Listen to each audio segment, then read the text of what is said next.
Kalau event ya, kalau event itu udah banyak sekali ya yang diikutin. Tapi ya itu tadi, namanya kita usaha ya kan, belum tentu semuanya berhasil. Dan ini saya lihat ini banyak piala ya, medali, alhamdulillah luar biasa. Ini salah satu untuk semangat latihan yang keras pasti ini.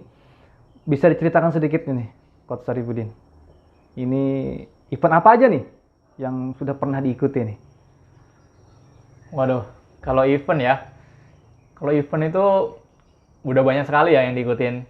Tapi ya itu tadi, namanya kita usaha ya kan, belum tentu semuanya berhasil.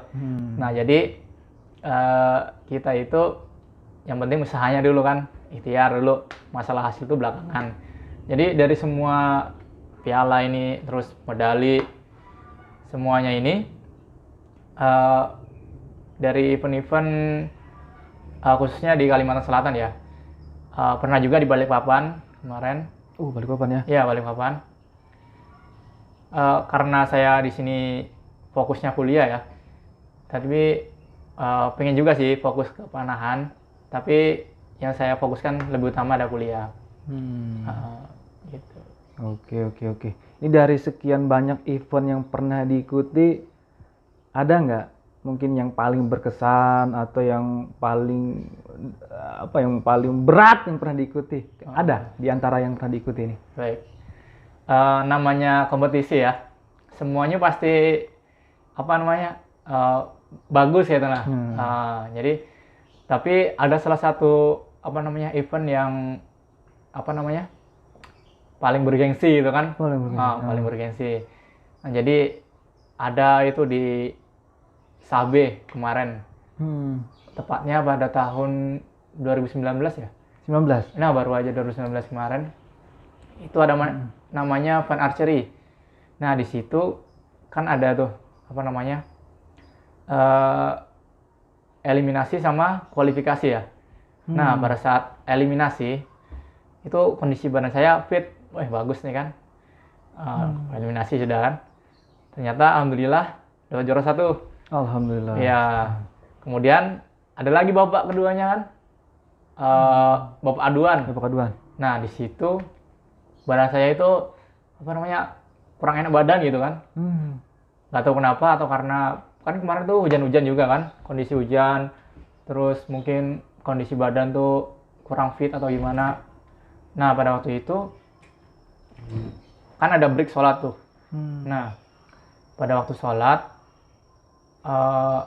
saya tuh berdoa, ya Allah, kenapa tiba-tiba badan saya seperti ini gitu.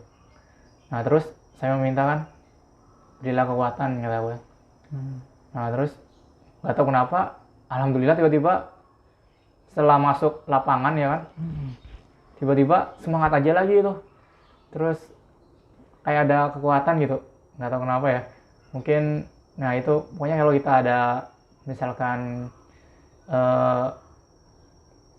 keraguan nggak tahu apa segala macam ya kan, tinggal minta aja ke Allah gitu kan. Nah, terus di situ saya kayak mendapat kekuatan gitu kan. Nah, dari situ tanding lah saya dari babak paling bawah kan sampai ke final. Alhamdulillah waktu itu musuh saya yang terakhir tuh finalnya orang Banjarmasin. Nah, di situ alhamdulillah juga saya dapat juara 1 waktu itu. Alhamdulillah. Tapi paling tidak ini kita pengen tahu nih, bagaimana sih Coach Sarif kesehariannya? Artinya agenda dalam sehari itu untuk bisa berprestasi, apa yang harus dilakukan sebagai seorang pemanah? Oke, jadi ya untuk menjadi berprestasi ya, tapi yang paling utama itu adalah paling enak itu melatih orang ketika orang itu punya bakat ya. Nah, jadi tapi bakat itu bisa dicari karena ada kemauan. Nah, gitu. Jadi bakat itu bisa dilatih karena mau berlatih. Nah, jadi nggak ada alasan orang, saya nggak berbakat di mana. Tapi dia nggak mau berlatih, ya makin dia nggak bisa nanti mana kan. Pokoknya terus saja berlatih, terus mungkin keseharian saya ya sama aja mungkin sama pemanah-pemanah yang lain ya. Latihan, pagi, sore gitu kan. Hmm. Nah, mungkin yang membedakan adalah cara latihannya. Nah, di mana latihan itu yang penting adalah kebenaran tekniknya.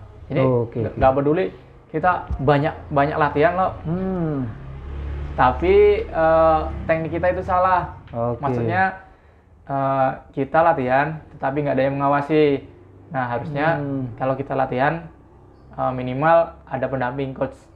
Nah, jadi kita harus mengikuti apa arahan dari coach itu. Nah, dari situ kita dapat bimbingan. Nah, dari situ barulah kita berprestasi nanti. Ini poin pertama tadi banyak berlatih, tapi juga dicatat tadi ini Coach Arif perlu catat nih. Berlatih dengan benar. Nah, ya. Jadi percuma ratusan, bahkan 200, bahkan ribuan anak panah, tapi asal-asalan gitu ya. Dari teknik berdiri dan stand, anchoringnya, rilisnya, mohon maaf, tanda kutip, tidak benar. Artinya tidak sesuai dengan prinsip-prinsip kaidah memanah yang benar. Nah, jadi ini catatan nih untuk archer semua. Jadi banyak latihan, frekuensinya banyak, tapi juga betul kualitasnya. Banyak dan betul. Nah, banyak tidak betul, itu istilahnya ya percuma ya. Nah, ini catatan nih. Jadi memang baik sekali mungkin apa ya, untuk pemula terutama di awal teknik dasar itu ada yang mendampingi ya.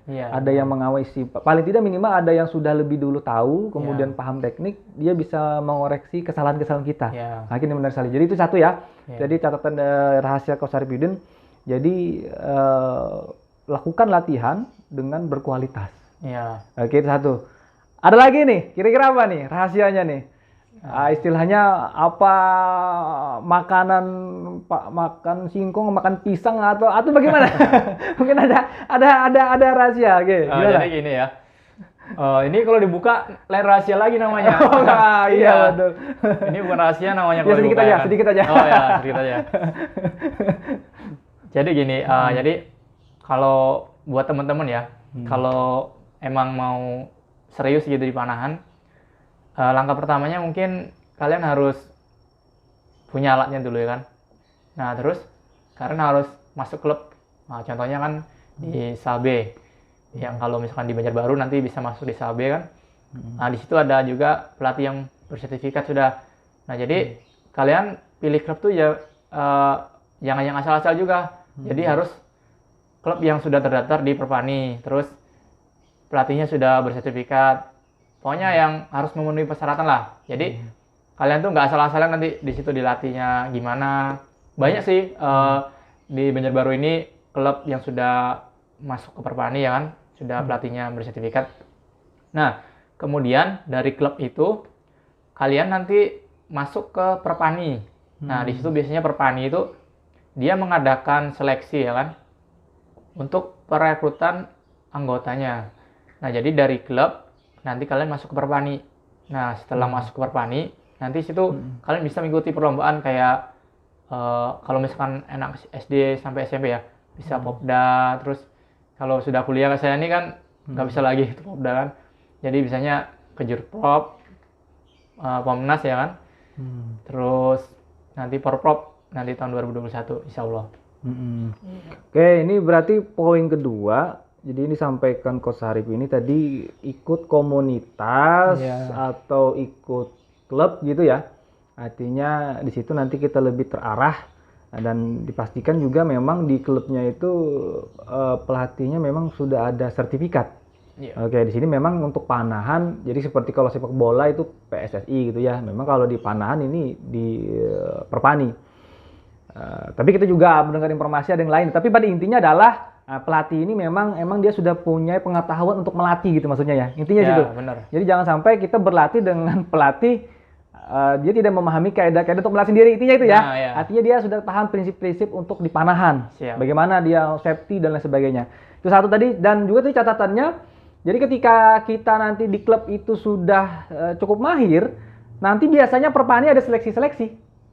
Nah, di situ nanti kita tunjukkan kemampuan kita. Nah, kalau nanti kita memang tadi ya, seperti Coach Arif Budin, memilih jalur prestasi, itu kita ketika nanti seleksi tembus sampai bisa masuk Porda dan seterusnya ya. Nah, itu. Jadi seperti itu. Jadi nanti kita ingin prestasi, coba ikut seleksi. Nah, alhamdulillah sudah pernah masuk seleksi apa nih, Coach Arif nih? Bisa cerita sedikit nih pengalamannya di seleksi untuk jenjang prestasi. Iya. Jadi ya, setelah mengikuti klub di Sahabe ini, nah saya itu masuk di Perpani. Nah, Perpani itu kan induknya dari klub-klub. Nah, saya diterima di situ, Perpani tepatnya di Perpani Kota Banjarbaru. Nah, pada saat itu, tepatnya tahun 2018, saya pertama kali ngikuti Kejurprov, kejuaraan provinsi. Nah, itu dari kabupaten-kabupaten banyak kan, ada ratusan peserta. Nah, dari situ saya mendapat medali pertama saya. Nah, medali perunggu waktu itu. Wah, saya sangat bahagia sekali itu kan. Orang baru ya kan. Sampai-sampai baju saya nggak ada baju Perpani. Jadi baju saya paling beda dari situ. Kan masih anak bawang lah misalkan. Anak bawang nih masih kan belum dapat baju saya kan. Tapi di situ saya buktikan. Nah, di situ pada tahun 2018 saya dapat medali itu. Medali pertama saya. Medali perunggu waktu itu. Wah, saya semakin semangat lagi itu latihan.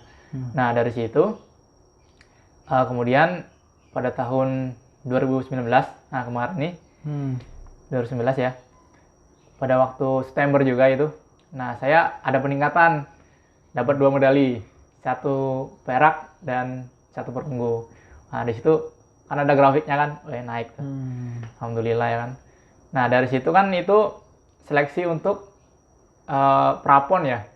Waktu itu praponnya di Jakarta. Nah, alhamdulillah saya lolos juga tuh prapon. Nah, tapi di situ tertera tulisannya. Ada yang dibiayai oleh Pemprov, ada yang dibiayai oleh Pengcap, pengurus cabang. Nah, di situ tertulis Sarifudin ya kan, atlet panahan Kota Banjarbaru, akan mewakili Kalsel kan, Kalimantan Selatan. Tapi dibiayai oleh pengurus cabang. Nah, di situ saya cari dana nih kan.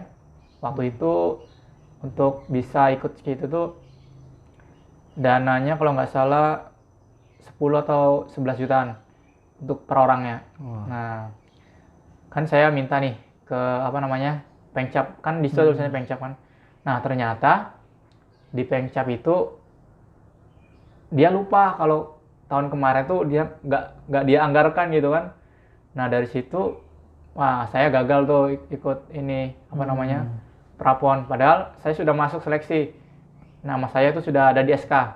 Nah, nama saya sudah ada di SK, tapi saya nggak bisa berangkat karena harus pakai biaya sendiri katanya. Nah, karena Pengcap tadi nggak bisa membiayai.